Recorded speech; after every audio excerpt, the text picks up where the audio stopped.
চাঁদামুক্ত দেশ চাই, ভালোভাবে বাঁচতে চাই, সুন্দরভাবে বাঁচতে চাই। আমরা গরিব মানুষ, ভালো লোক চাই। চাঁদাবাজি তো বন্ধ হয় নাই, চাঁদাবাজি ওখানে আছে। হ্যাঁ, ওখানে চলছে চাঁদাবাজি। আর চাঁদাবাজি আগের মতো নই, 400-500 এক দোকানে, চাঁদাবাজি কম নাই। চাঁদাবাজি ওখানে চলছে, চাঁদাবাজি বন্ধ হয় নাই। হ্যাঁ, দোকান থেকে চাঁদাবাজি করে।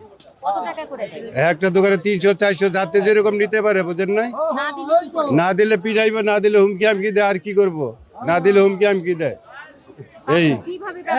এই তো এইভাবে দিয়া ব্যবসা করছি। উপায় তো নাই, আমাকে তো লোক নাই। আমরা তো সাধারণ মানুষ, আমরা তো কাম করে ভাত খাইতে হইব। বেচা কিনা সেরকম নাই, রমজান মাস না, বেচা কিনা খারাপ। কি করবো, আল্লাহ চালাইতেছে, আমরা কষ্ট করে চলতেছি। চাঁদাবাজরা সুখেতে আছে, শান্তিতে আছে। এইভাবে তো চলছে। এটা তো জোর জুলুমের দেশ, কোনো বিচার নাই, আচার নাই, কোনো কিছু নাই।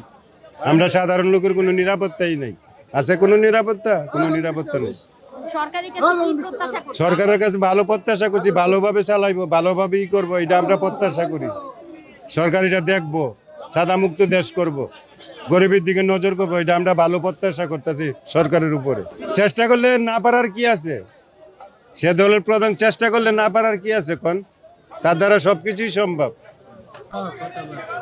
আমরাও চাই ইনশাআল্লাহ উনি ভালোভাবে চালাক। লেবুর দামটা একটু বেশি, এটা তো বলতে পারি না। লেবুর দামটা কেন বেশি, কি এটা কি সিজনের সময় এত বেশি হওয়ার তো কথা না। রমজান দিকে হয়তো একটু হইতে পারে। হ্যাঁ, চাহিদা বেশি, আবার কমে যাবো আস্তে আস্তে, এটা কমে যাবো। রমজান আজকে 10 রোজা চলে গেল ইনশাল্লাহ।